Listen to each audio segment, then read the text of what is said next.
Brussels today backtracked on its threat to pull the plug on trade talks after the government refused to drop plans to tear up part of the Brexit divorce deal. Top Eurocrat Maroš Šefčovič insisted the European Union would not walk away from the negotiations despite earlier this month giving Downing Street until Wednesday to ditch the proposed Brexit bill.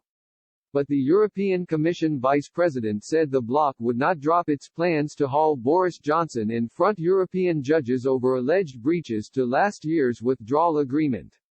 In an amicable Brussels meeting, the EU official vowed to work with Michael Gove to alleviate concerns that the Northern Ireland Border Protocol could create a border between the province and Great Britain.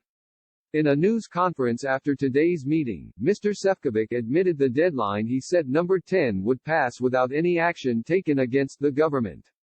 He said, "I think it's very important to say, to underline, that it could never be the EU which would call the end of the negotiations on the future partnership between the EU and UK."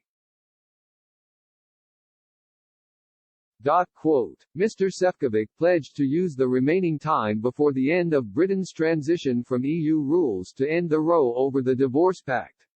The EU official said he hoped answers to Britain's concerns over the Northern Ireland border fix could be found through the future relationship talks. "We know there is a huge responsibility upon our shoulders, and we will use every opportunity, every minute, out of negotiating time, not only to agree and find an ambitious agreement for the partnership between the EU and the UK, but also properly and timely implement the withdrawal agreement," Mr. Šefčovič said. Despite his amicable discussion with Mr. Gove, the EU Vice President insisted his counterpart of the Joint Committee had not offered enough assurances over the UK's internal market bill. Mr. Šefčovič told reporters the EU would not be shy in carrying out legal action unless the legislation is amended.